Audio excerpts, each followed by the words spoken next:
성경 들고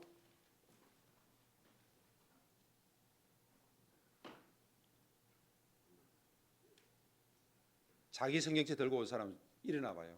학생들 중에서 자기 성경책. 자기 성경책 들고 온 사람 일어나요. 자, 성경 다 들고 자, 일어서서 합니다. 자, 성경은 하나님의 말씀입니다. 하나님의 말씀으로 나의 가치관을 세우겠습니다. 나는 성경적 가치관으로 판단하고 결정하고 행동하겠습니다. 나는 성경을 사랑하며 매일 읽고 듣고 매일 묵상하겠습니다. 오늘도 주시는 하나님의 말씀에 귀를 기울이겠습니다. 하나님의 말씀에 순종하겠습니다. 아멘. 자리에 앉으시기 바랍니다. 언젠가는 목사님이 쏠 날이 있을 겁니다. 3일 동안 굶은 호랑이가 있었습니다. 그래서 어느 날 먹이를 찾다가 드디어 어설프게 쭈그리고 앉아있는 토끼를 발견하고 한 발로 낚아챘습니다. 근데 이때 토끼가 큰 소리로 말했습니다. 이거 놔 임마! 의안이 벙벙한 호랑이는 얼떨결에 토끼를 놔줬다고 합니다. 상상도 못할 황당한 말에 토끼는 충격을 받고 그냥 놔줬습니다. 다음 날 충격에서 깨어나지 못한 채로 방황하던 호랑이는 드디어 또 토끼를 발견했습니다. 역시 한 발로 낚아챘습니다. 어제 그 토끼였습니다. 그러자 토끼가 이렇게 말했습니다. 나야 임마! 또다시 충격에 휩싸인 호랑이는 그 토끼를 놔주었습니다. 눈앞에서 또다시 토끼를 놓친 것입니다. 참 어설픈 호랑이입니다. 호랑이는 이제 마음을 다잡고 다짐했습니다. 내가 다음에는 다시는 실수하지 않으리라. 그리고 다음 날 또 토끼를 발견했습니다. 그리고 이제는 그 토끼를 세차게 한 발로 꽉 누르고 잡았습니다. 그런데 이번에 토끼는 어제 토끼가 아니었습니다. 분명히 다른 토끼였습니다. 그런데 호랑이는 이 토끼가 한 말에 쇼크를 받고 기절해 버렸습니다. 토끼가 도대체 무슨 말을 했기에 호랑이가 기절했을까요? 토끼는 이렇게 말했습니다. 소문 다 났어 임마. 바로 이렇게 말한 것입니다. 누군가 재미있게 한 이 유머는 웃고 지나가기에 좀 아쉬운 중요한 교훈들이 있습니다. 호랑이는 왜 토끼의 말에 놓아주었습니까? 왜 그는 기절했습니까? 토끼는 왜 호랑이를 무서워하지 않고 당당하게 소리쳤을까요? 그 원인을 분석하며 세 가지 결론을 얻습니다. 호랑이는 맹수의 왕으로서 권위를 잃어버렸습니다. 두 번째, 토끼는 그런 호랑이를 더 이상 무서워하지 않습니다. 세 번째, 토끼는 호랑이에게 복종하기보다는 대들기로 작정했습니다. 이러한 교훈들을 우리에게 주고 있습니다. 자, 오늘은 권위에 대한 이야기입니다. 그래서 우리는 권위에 복종하고 주변 사람들에게 사랑을 실천하며 그리스도의 본을 따라야 합니다. 권위에 복종하고 사랑에 실천하는 겁니다. 오늘 설교 제목입니다. 생각하기입니다. 복종하는 마음가짐이 나의 태도와 행동을 인도하도록 하십시오. 세 번째입니다. 권위에 복종하고 다른 사람을 사랑하며 그리스도의 삶과 성품을 닮아가기를 선택하십시오. 자, 그렇다면은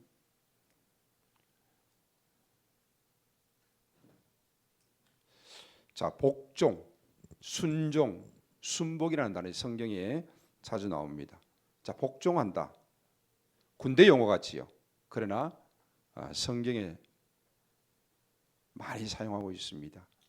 이해가 되지 않아도 따르는 것. 제가 쉽게 이렇게 정의해 보았습니다. 이해가 되지 않지만은 무조건 따르는 겁니다. 순종하는 겁니다. 내가 이해가 되어져서 따르는 것입니다. 근데 순복하라는 말이 나옵니다. 이해가 되어서 순종하고 이해가 되지 않아도 복종해라는 것입니다. 그래서 성경에서는 순종하라, 복종하라, 순복하라는 단어들이 굉장히 많이 나옵니다. 왜 안 넘어가지 이게? 자, 오늘은 권위에 복종하는 겁니다. 자, 그러면서 제가 또 세 가지를 또 나눠보았습니다. 권력은 무엇이고 권위는 무엇이냐? 자, 권력은 다른 사람을 자신의 뜻대로 움직일 수 있는 힘이다. 강제력을 동반하며 물리적, 경제적, 정치적 등 다양한 형태로 권력이 남용될 때 심각한 부작용을 일으킬 수 있습니다. 심지어는 아빠가 힘으로 자녀들을 마음대로 움직일 수 있는 것도 그것도 하나의 부작용이 나타나듯이 그것도 하나의 권력이 될 수 있습니다. 예전에는 학교 선생님들이 마구잡이로 학생들을 때렸던 적도 있습니다. 그것도 역시 남용된 권력입니다. 자, 권위란 다른 사람으로부터 인정받고 존경받습니다. 그래서 자발적인 복종을 이끌어냅니다. 도덕적, 윤리적, 전문적인 등 다양한 측면에서 나타나게 되어지는 것입니다. 권력, 권위. 자, 권세란 권력과 세력, 위임된 권세. 권세를 설명할 때 저는 교통경찰을 많이 이야기합니다. 교통경찰이 교통경찰복을 입고 차를 세우면은 사람들이 섭니다. 그리고 그가 때는 범칙금에 사인을 하고 또 범칙금도 내게 됩니다. 그러나 아무리 교통경찰이 할지라도 사복을 입고 자기가 차를 세웠다. 아무도 서지 않습니다. 그에게 어떤 힘이 주어진 것은 바로 권세입니다. 정부에서 그에게 교통경찰이라는 권세를 준 것입니다. 자, 권력과 권위, 이 권력 가운데 복종하고 권위 가운데 또 복종하고. 그러나 우리는 사실 어떻게 보면은 권력에 복종하는 것보다 권위에 복종하는 것이 더 옳지 않는가 이런 생각을 해봅니다. 자, 권력과 권위를 또 비교를 해보겠습니다. 정의입니다. 까만색 글자는 권력이고 초록색 글자는 권위입니다. 권력은 강제적으로 위협을 통해서 타인의 행동을 강요하고 통제하는 능력입니다. 강제적으로 위협을 통해서 타인의 행동을 강요하거나 통제하는 능력입니다. 우리 강신국 장로님이 강한석이하고 강준석이를 이렇게 강제적으로 통제하는 아주 탁월한 능력을 가지고 있지요. 그래서 공부를 하는지 안 하는지 CCTV도 다 보고 드럼을 치고 있는지 안 치는지 다 보고 있고 만약에 어겼을 때는 바로 핸드폰 데이터가 꺼집니다. 그리고 용돈도 줄어듭니다. 아주 강제적인 통제를 잘하고 있습니다. 필요하죠, 그렇죠? 네, 필요하다고 강준서이가 인정을 합니다. 필요합니다. 부모가 자녀에게 어느 정도 나이가 될 때까지는 이 강제적인 뭐예요? 권력의 힘을 행사하는 것이 분명히 필요합니다. 그래서 캐나다나 서구 사회에서도 부모들이 뭐 때리거나 말 이렇게 할 수 없으니까 바로 무엇으로 제재합니까? 이게 용돈으로 제재합니다. 용돈으로.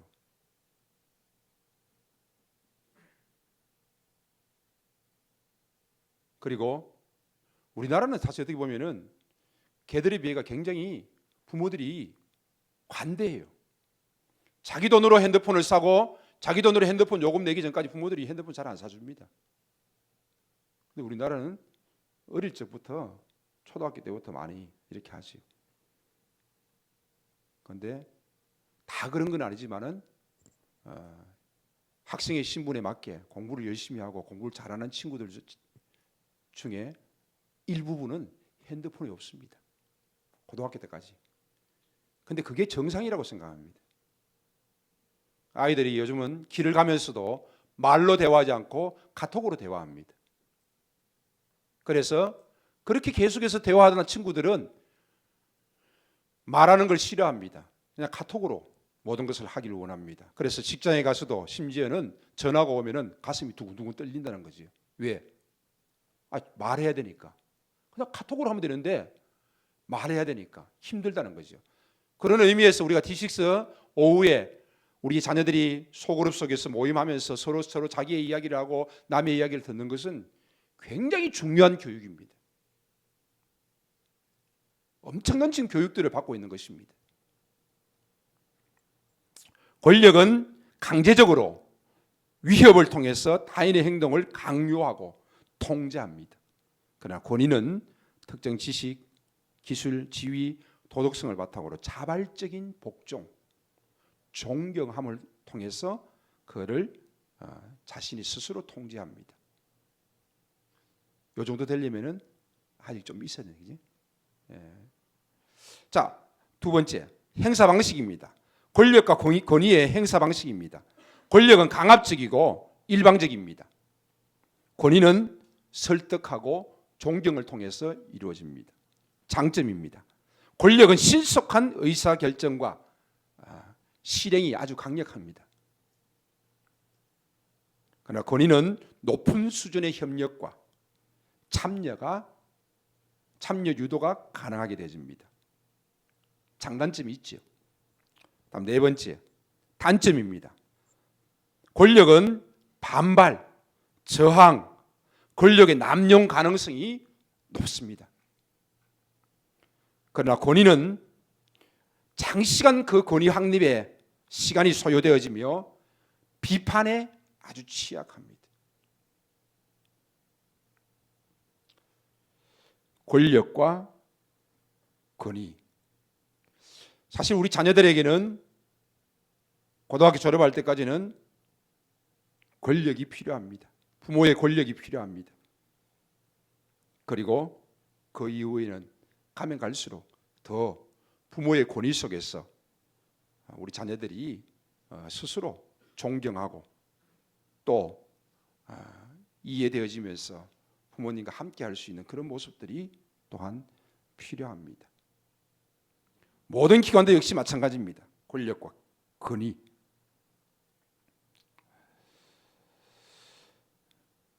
자, 우리는 권력에 복종하는 것이 아니라 우리는 권위에 복종하는 것입니다. 성경은 권력에도 복종하라고 말하고 있습니다. 로마서가 쓰여질 당시에는 로마의 치하 속에서, 즉 네로 황제의 그 폭력에 의해서 기독교인들이 엄청나게 탄압을 받던 시대였습니다. 그럼에도 불구하고 그 권력에 너희들이 복종하라는 것입니다. 그런데 사실 우리가 권위에 복종할 수 있다면 얼마나 좋겠습니까? 권력, 권위, 우리는 권위에 복종할 수 있으면 좋겠습니다. 권위의 본질은 하나님께로부터 주어진 것입니다. 하나님을 인정하지 않는 사람은 권위도 인정하지 않습니다. 하나님을 인정하는 사람은 하나님이 주신 그 권위에 인정해야 합니다. 하나님으로부터 나지 않은 권위는 없다라고 말하고 있습니다. 모든 권세 잡은 자, 권력도 역시 마찬가지 하나님께로부터 났다라고 하나님이 명시하고 있습니다. 로마의 폭군 네로 황제도.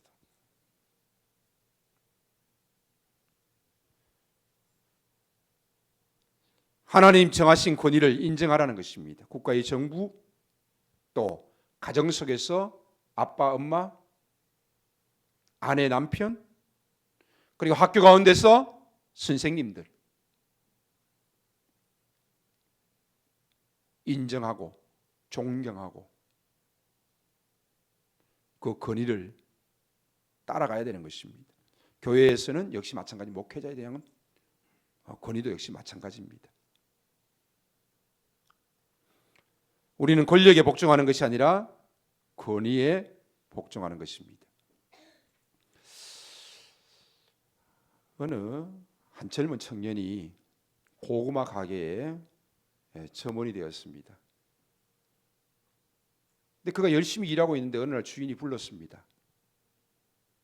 야, 앞으로 고구마를 저울에 올릴 때는 새끼손가락으로 이렇게 살짝 눌러. 그리고 고구마를 팔아. 저울을 속이라는 것입니다. 주인의 말에 점원은 어쩔 수 없이 고구마를 팔 때마다 새끼손가락으로 살짝 누르면서 저울을 속이고 사람들에게 고구마를 팔았습니다. 사실 고구마를 사러 오는 사람들은 가난한 사람들이 많았고 그것으로 끼니를 연명하는 사람도 많았습니다. 아무리 생각해도 좀 안타까운 일이고 가슴 아픈 일인데 주인이 시키니까 어쩔 수 없이 그는 늘 습관처럼 이제 새끼손가락으로 살짝 누르면서 저울을 속였습니다. 어느 날 손님이 왔는데 다름 아닌 자신의 어머니였습니다. 어머니가 고구마를 사러 온 것입니다. 그는 자신도 모르게 새끼손가락을 살짝 올려서 저울을 속이면서 엄마에게도 고구마를 그렇게 팔았습니다. 이러한 자신의 모습이 너무 한심한 것입니다. 그래서 그는 고향에 좀 다녀오겠다고 말하면서 가게를 조용히 떠났습니다. 점원이 행동할 수 있는 방법은 다양하게 여러 가지 많이 있을 수 있습니다.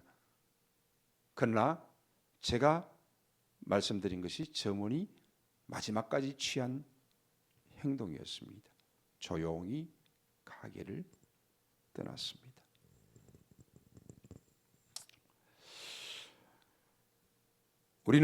우리가 살고 있는 세상 속에서 이 고구마 가게의 점원처럼 살아갈 때가 참 많이 있습니다. 주인을 인정하게 되어지지만 또 그 속에서 부조리가 있게 되어지고 심지어는 자신의 모습이 너무나도 한심스러운 모습을 발견할 때도 참 많이 있습니다. 그래서 이 점원은 그 어떤 저항도 하지 아니하고 그냥 조용히 그 고구마 가게를 떠났다라는 것입니다.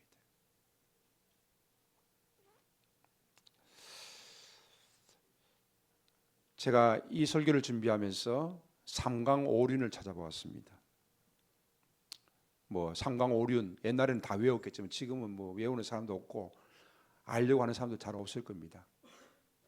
유교에 근거했기 때문에 그것은 나쁜 것이다, 좋은 것이다 이런 개념이 아닙니다. 인간의 기본적인 모습입니다. 한번 제가 소개하겠습니다. 위에 3개는 삼강이고 밑에 5개는 오륜입니다. 삼강, 군의신강. 제가 한문으로 적었으면 좋았을 건데 PPT에서 한문으로 어떻게 변환하는지 잘 몰라가지고 그냥 한글로 적었습니다. 또 여러분이 또 한글로 보는 것이 훨씬 편할 거죠. 웃기는 너희나 나나 또인데. 자, 군의신강. 임금 군자고 신하 신자입니다. 임금은 신하의 근본이 됩니다. 임금은 의리를 지키고 신하는 충성해야 한다는 것입니다. 부의자강.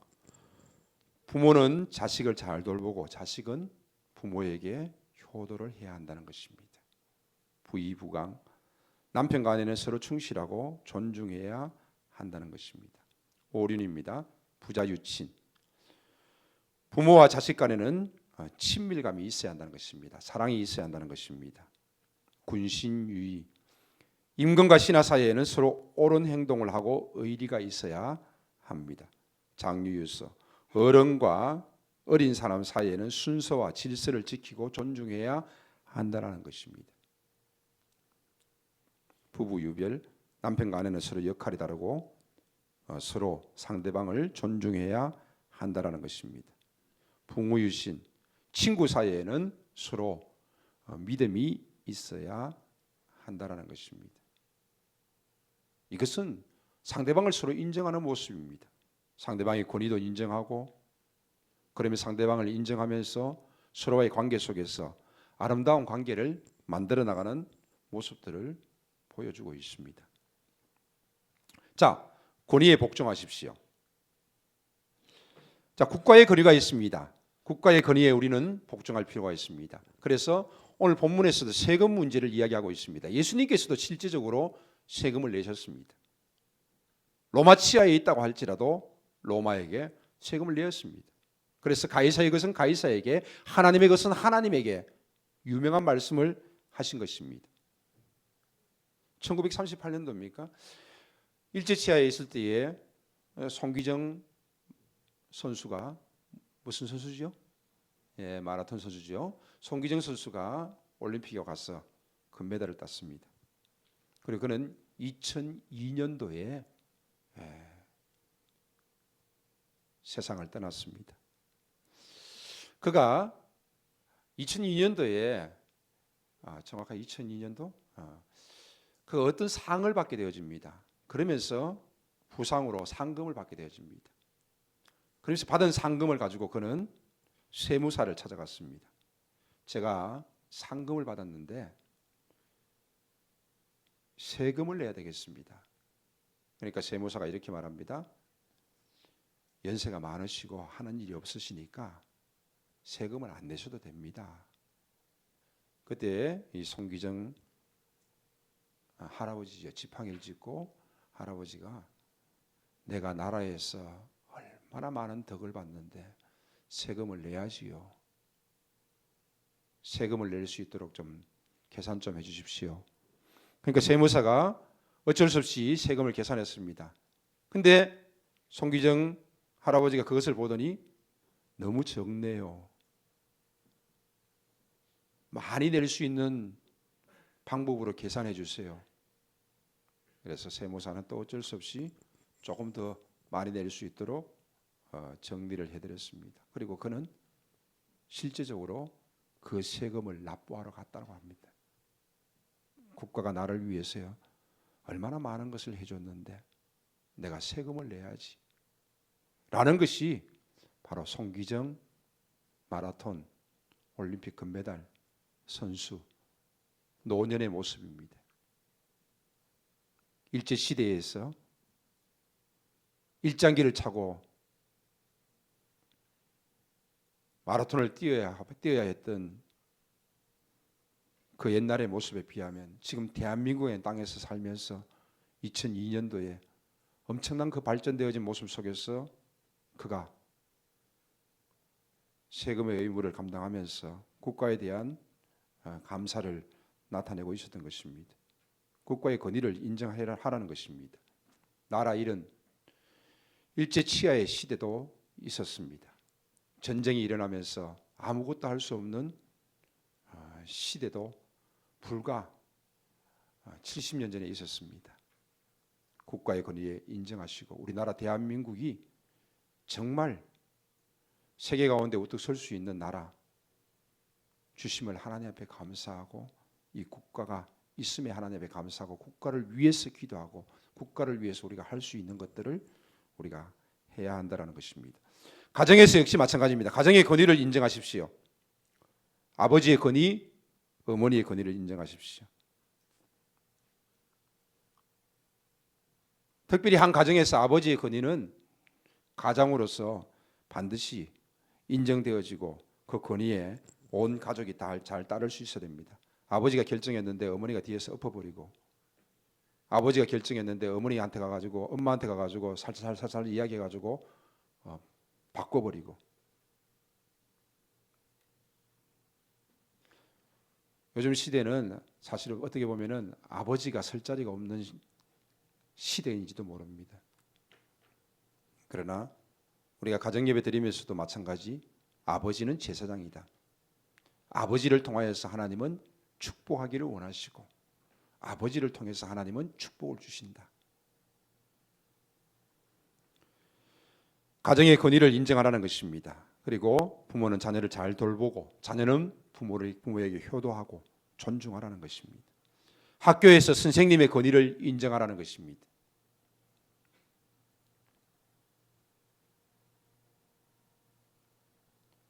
교권이 많이 무너졌다고 말합니다. 그래서 공교육이 무너졌다고 말합니다. 참 안타까운 일입니다. 선생님이 잘못하면 부모가 찾아가서 소리를 지르고 욕을 하고 머리채를 잡아 찢었습니다. 부모가 선생님의 권위를 인정하지 않는데 자식이 선생님에게서 무엇을 배울 수 있겠습니까? 지식은 배울 수 있을지 모르겠지만은 그 자식의 인격은 망가지고 있는 것입니다. 교회에서도 역시 마찬가지입니다. 부모가 목회자를 인정하지 않는데 자녀가 어떻게 목회자를 인정하겠습니까? 신앙생활을 하면서 목회자를 비난하는 것만큼 가장 어리석은 일은 저는 없다고 생각합니다. 그렇다고 해서 제가 완벽할 수 없습니다. 완전할 수 없습니다. 그러나 자녀들 보는 앞에서 목회자를 비난하는 것은 자녀의 신앙을 죽이는 가장 지름길입니다.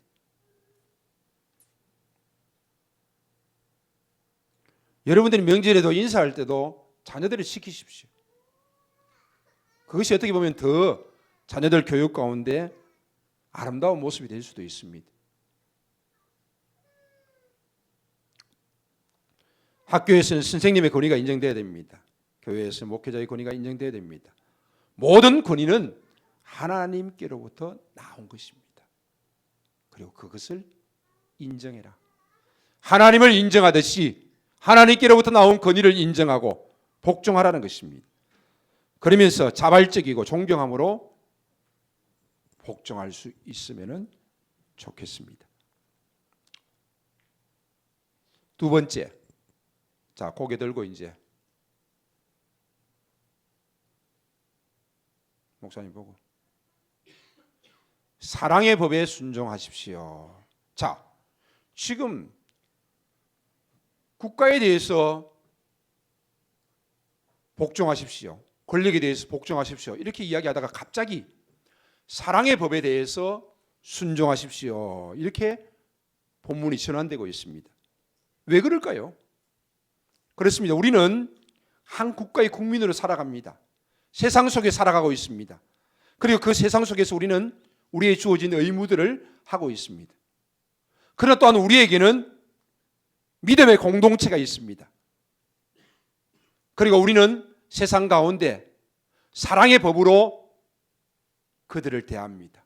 사랑으로 나누고 사랑으로 그들을 섬깁니다. 특별히 교회 공동체 속에서 믿음의 공동체 속에서는 사랑의 법을 우리는 순종합니다. 세상의 법에 복종하는 것도 중요합니다. 그러나 정말 진정한 법은 하나님이 주신 법입니다. 그 율법의 완성은 사랑이요. 그 사랑의 법을 순종하는 것은 가장 중요합니다. 사랑으로 말하지 않는 사람과는 대화하지 마십시오.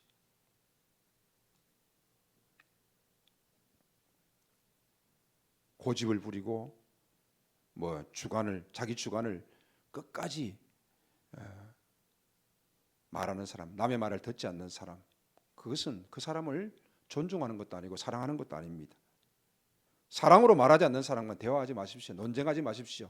논쟁에서 이기는 사람은 친구가 없다라는 말이 있습니다. 이길 필요도 없습니다. 싸워서 이긴들 무슨 소용이 있겠습니까? 그리고 사랑으로 말하지 않는 사람과는 대화도 하지 마십시오.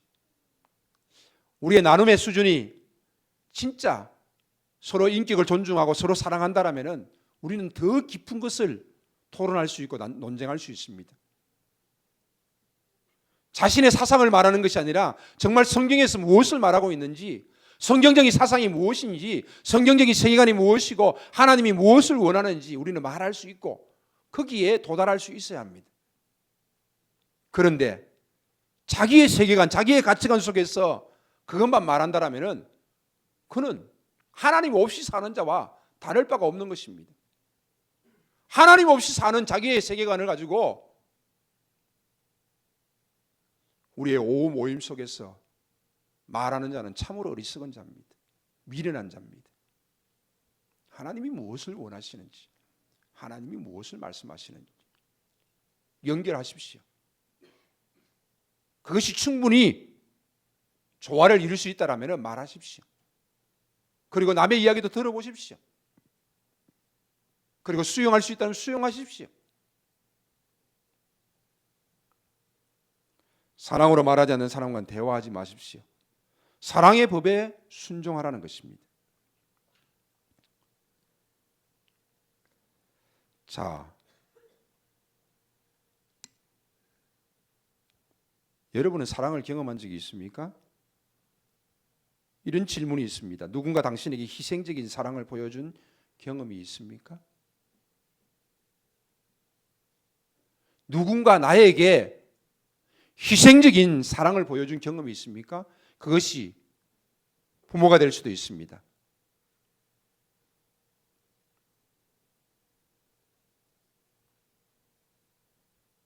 친구가 될 수도 있습니다. 오늘 지난주에 우리 목사님들 모임을 하는데 그런 이야기 했어요. 졸고 있으면은 절대 큰 소리로 말하지 말고 더 작은 목소리로 이야기하라 그러더라고요. 어느 목사님이 그렇게 말씀하셨어요. 야, 그거 참 좋다. 갑자기 조용해지니까 자던 사람들이 막 눈을 번쩍번쩍 뜨는 거예요. 예, 목사님이 조용해지거나 말이 작아지면은 누가 자고 있지 않은 옆에 사람 한번 먼저 깨워주시기 바랍니다. 토요일 날 밤에는 일찍 자라. 일찍. 예. 게임도 하지 말고 일찍 주무시기 바랍니다. 토요일 주일날 새벽 기도에도 안 나오시는데 왜 그리 주무십니까? 예. 자, 누군가에게 희생적인 사랑을 보여준 경험이 있습니까? 다른 똑같은 질문입니다. 당신은 희생적인 사랑을 받아본 적이 있습니까? 당신은 희생적인 사랑을 베푼 적이 있습니까? 내가 정말 힘들고 아플 때에 나와 함께 있어준 사람이 있습니까? 같은 질문입니다. 사랑은 함께 있는 것입니다. 특별히 교인들 중에서 가끔 힘들고 어려운 일들을 만날 때가 있습니다. 진짜 힘들고 어려운데 그 힘들고 어려운 일들 속에서 자기 자리를 지키고 있는 사람이 있습니다. 그냥 함께 있을 수 있음만도 너무 감사합니다. 근데 힘들고 어렵다고 교회를 훌쩍 떠나가는 사람들이 있습니다. 하나님을 떠나가는 사람들이 있습니다. 어떻게 할 수가 없습니다. 그리고 우리가 함께 있다는 것은 굉장히 중요한 일입니다. 말하지 않아도 힘들고 어려운 일이 있어 내가 힘들어하고 고통스러워할 그때에도 나를 지켜보고 있는 사람이 있다는 것, 나를 위해서 기도하고 있는 사람이 있다는 것, 그것은 사랑입니다. 그리고 잘 견뎌내고 있고 잘 이겨내고 있고 그런 모습을 보면 너무 감사하고 정말 그 믿음의 사람을 보면은 하나님 앞에 감사할 뿐입니다.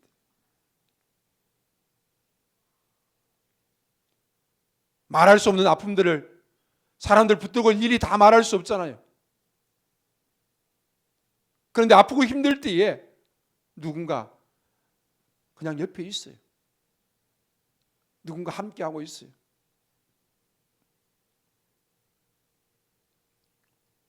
그것이 사랑이 아닌가 싶습니다. 정말 힘들고 어려울 때 있습니까? 하나님을 떠나지 마십시오. 하나님이 함께 하시기를 원하십니다. 교회를 떠나지 마십시오.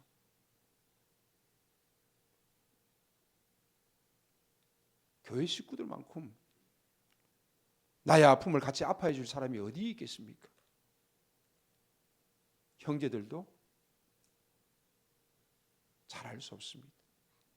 그러나 교회 식구들은 할 수 있습니다. 그리고 합니다. 그리고 말없이 지켜보았다가 그 사람이 그것을 이겨내고 믿음 가운데 우뚝 서게 되어질 때에 정말 또다시 한번 나에게 도전이 되어지고 감사와 찬양이 되어지는 것입니다.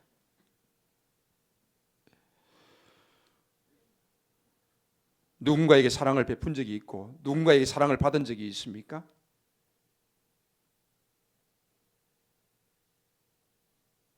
사랑을 받을 줄도 알고 사랑을 베풀 줄도 알아야 됩니다.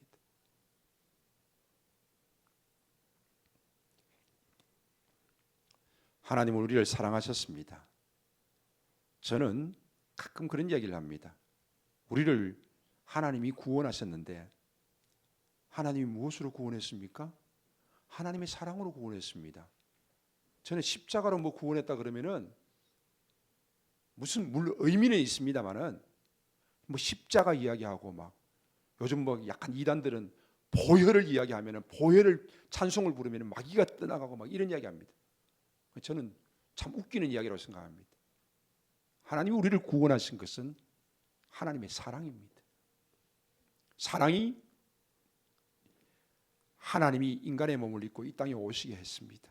사랑이 십자가에 못 박혀 우리를 위해서 대신 죽게 했습니다. 사랑이 우리가 늘 함께하고 떠나가지 아니하며 우리에게 은혜를 주시고 우리에게 성령으로 선물을 주시는 것입니다. 하나님이 우리를 구속하신 것은 하나님의 사랑입니다. 그 사랑의 표현으로 물론 십자가도 있고 보혈도 있지만은 십자가와 보혈을 말하는 것이 아니라 하나님의 사랑을 말해야 됩니다.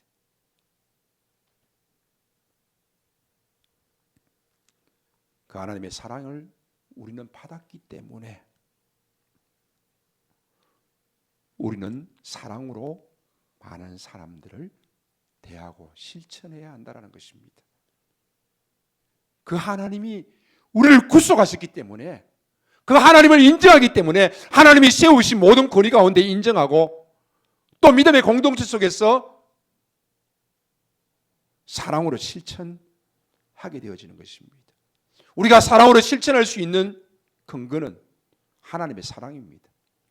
하나님의 사랑이 나에게 임했기 때문에 우리 역시 누군가를 사랑하면서 살아가게 되는 것입니다.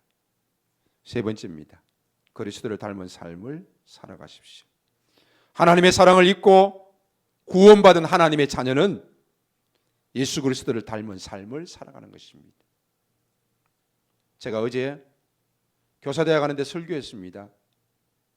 예수님은 단 한 번도 하나님을 위해서 사신 적이 없습니다. 하나님을 위해서 뭐 어떻게 할까 노력하신 적이 없으신 분이십니다. 예수님은 오직 예수님 안에 아버지가 계시도록 아버지와 함께하는 삶을 살았습니다. 그리고 그 아버지가 능력을 나타내셨고 그 아버지가 기적을 나타내셨습니다. 사랑은 함께하는 것입니다. 예수 그리스도와 함께하는 삶, 그것이 신앙입니다. 하나님이 인간을 창조하시고 하나님이 남자와 여자를 창조하시고 하나님이 우리에게 요구하시는 것이 무엇입니까? 신앙은 하나님과의 관계입니다. 이웃과의 관계입니다. 그 관계 속에서 사랑으로 실천하라는 것입니다.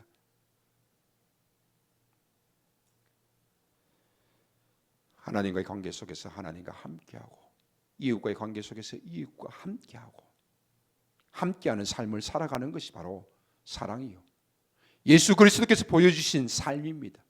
예수 그리스도께서는 아버지가 내 안에 내가 아버지 안에 거하는 삶을 살아가셨던 것입니다. 우리는 신앙생활하면서 내가 하나님을 위해서 여러분이 할 수 있는 것이 무엇이 있습니까? 내가 교회를 위해서 무엇인가 한다고요? 그러나 그것보다 더 중요한 것은 하나님과 함께하는 삶을 살아가는 것입니다. 하나님과 함께 하십시오. 예수 그리스도와 함께 하십시오. 구원이 단순히 말로만 하는 기도가 아니라 여정이라는 사실을 깨달으시길 바랍니다. 그것은 무슨 말입니까? 구원이 여정 가운데 있다. 내가 은혜를 받았습니다. 내가 하나님의 자녀가 되었습니다. 그런데 지금 10년이 지나고 20년이 지나고 30년이 지났습니다. 그 여정 가운데 있습니다. 그리고 우리는 변화되어야 됩니다. 조금씩 자꾸만 변화되어야 됩니다.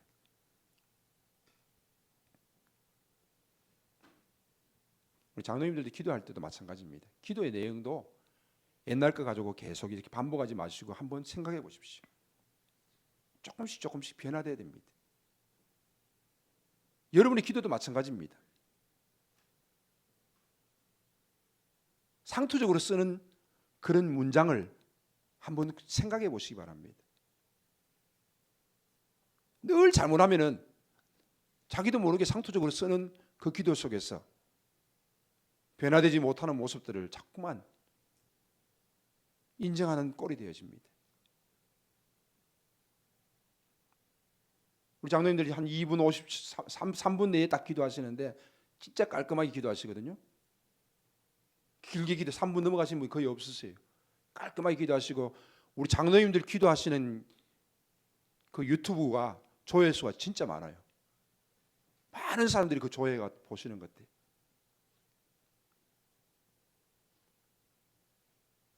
근데 그 기도의 내용도 한 문장 한 문장 여러분들이 따듬고 또 따듬고 믿음의 아름다운 성숙되어진 모습들로 고백되어질 수 있도록 조금씩 변화시켜 나갈 수 있다라면 좋겠습니다. 여정입니다. 구원은 여정입니다.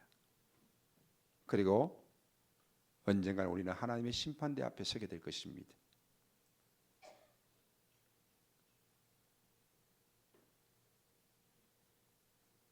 우한에 비행기가 착륙하면서 178명의 생명이 한순간에 날아갔습니다. 누가 그렇게 갑자기 하나님의 부르심을 받을까 생각했겠습니까? 거기에는 어린아이도 있고 젊은이도 있고 나이 드신 분도 있습니다. 우리는 오늘 이 순간 하나님 앞에 내가 좀 더 마음을 다해서 바로 섬을 통하여서 하나님께 나아갈 수 있다라면 좋겠습니다. 그 여정 속에서 내일이 아니라 오늘 이 순간 내가 한 사람에게 더 사랑으로 말할 수 있고 한 사람에게 더 사랑으로 대할 수 있고 한 사람을 더 따뜻하게 대할 수 있고 내가 오늘 하나님을 더 사랑할 수 있고 교회를 더 사랑할 수 있는 모습으로 오늘 나타낼 수 있다라면 좋겠습니다. 내일은 어느 누구도 알 수 없는 것이 바로 내일입니다. 말씀을 맺습니다. 그리스도를 닮기 위해서 실천할 수 있는 태도나 행동은 무엇입니까? 무엇이 있다고 생각합니까? 2가지 적었는데 제가요. 기도하고 매일 묵상 적었습니다. 목사님들이 10분이 앉아가지고 내린 결론입니다. 기도하는 삶. 그리고 더 압도적으로 중요하게 여기는 것은 매일 말씀 앞에 묵상하는 삶입니다. 하나님의 말씀 앞에 자신을 세우는 삶입니다. 우리가 주일날 설교하고 오후에 나눔하고 얼마나 좋습니까? 그리고 가정에서 가정 예배 드리면서 예습한 사람들이 있습니다. 교사들은 다 예습해 가지고 왔습니다. 들리는 설교가 아마 다를 겁니다. 여기에 우리가 하나 더 월화수목금 주중 묵상을 하자는 겁니다. 묵상을 할 수 있으면 얼마나 좋겠습니까? 몇 줄 안 되는 나의 느낌들을 우리 조원들과 함께 나눌 수 있고 학생들과 함께 나눌 수 있고 매일매일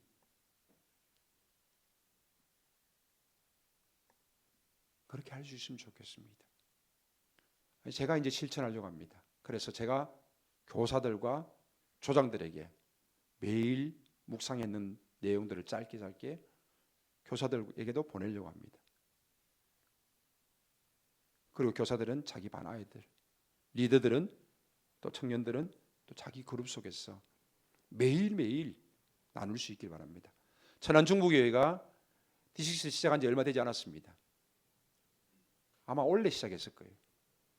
그런데 이 주중 묵상집을 사용하는데 설교를 들은 사람, 새벽 예배 나와서 새벽 기도에 나와서 설교를 들은 사람, 또 새벽 기도에 나오지 못했지만 그 설교의 영상을 들은 사람, 개인적으로 매일 묵상집을 한 사람들은 순종이라는 단어를 씁니다.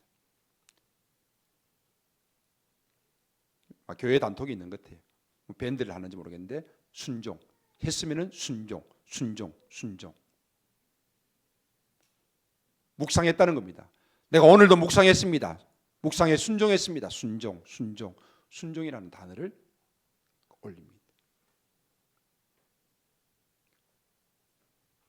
그리스도를 닮기 위해서 실천할 수 있는 가장 첫 번째 행동은 매일 묵상의 삶입니다. 말씀 앞에 자신을 세우는 삶입니다. D6는 특별히 말씀 운동인 것 같아요.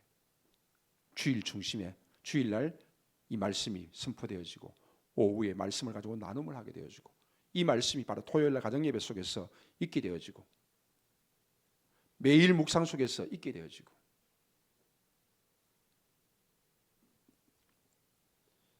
내가 하나님 앞에 새롭게 느낀 점들을 적고 기도할 수 있는 것들, 연약함을 고백할 수 있는 것들을 꾸준히 적어 내려간다면 얼마나 좋겠습니까? 우리 교제를 D6 교제를 대물림이라고 말합니다. 무슨 말입니까? 지금 대물림 14호를 하고 있는데 우리의 부모님들이 기록했던 그 내용들이 그대로 고스란히 남았어. 나중에 우리 자녀들이 부모님이 돌아가시고 난 다음에 그 교제를 펼쳐볼 때마다 아하, 우리 아버지가 우리 어머니가 믿음의 몸부림을 이렇게 하시면서 살았구나. 나를 위해서 이렇게 믿음의 몸부림을 쳤구나. 그 흔적들이 남을 수 있으면 좋겠어요.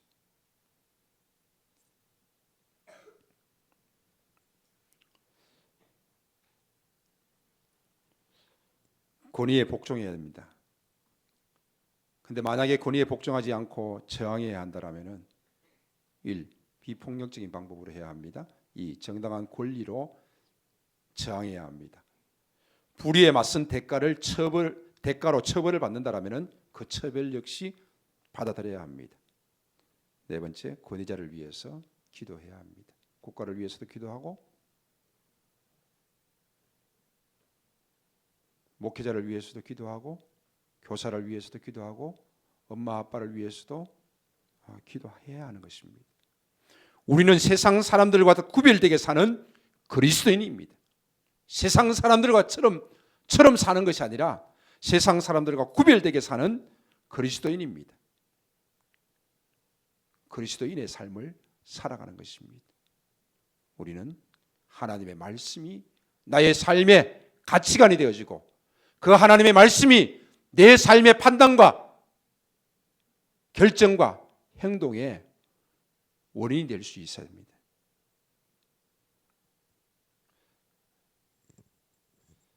하나님이 세우신 권위에 복종합시다. 국가를 위해서 기도하시고 가정을 위해서 기도하시고 교회를 위해서 기도하시고 학교를 위해서 기도할 수 있기 바랍니다. 이 시간 두 손을 모으겠습니다. 그리고 이 시간 우리가 하나님이 세우신 권위, 하나님을 인정하고 하나님이 세우신 권위도 인정합니다. 그리고 복종합니다. 국가를 위해서 기도합니다. 가정을 위해서 기도합니다. 아버지, 어머니를 위해서 기도합니다. 남편과 아내를 위해서 기도합니다. 교회를 위해서 기도합니다. 목회자를 위해서 기도합니다. 교사를 위해서 기도합니다. 학교를 위해서 기도합니다. 학교에 세워진 교사들을 위해서 또한 기도합니다. 이 시간 조용히 묵상으로 두 손을 꼭 모으고 아주 예쁜 모습으로 하나님 앞에 간절한 마음으로 이 시간 기도하도록 하겠습니다. 기도하겠습니다.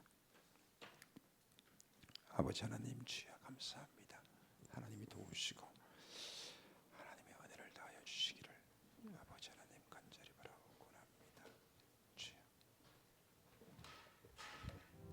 주 예수 그리스도의 은혜와 하나님 아버지의 사랑하심과 성령 하나님이 함께하시고 도우시고 인도하시며 교통하시는 역사가 오늘도 하나님을 인정하고 하나님 주신 권위를 인정하며 복종하기를 원하는 주의 사랑하는 모든 권속들 가운데, 특별히 주의 몸된 교회 가운데, 사랑하는 주의 가정 가운데, 자녀들 가운데 이제로부터 영원토록 함께 있을지어다. 아멘.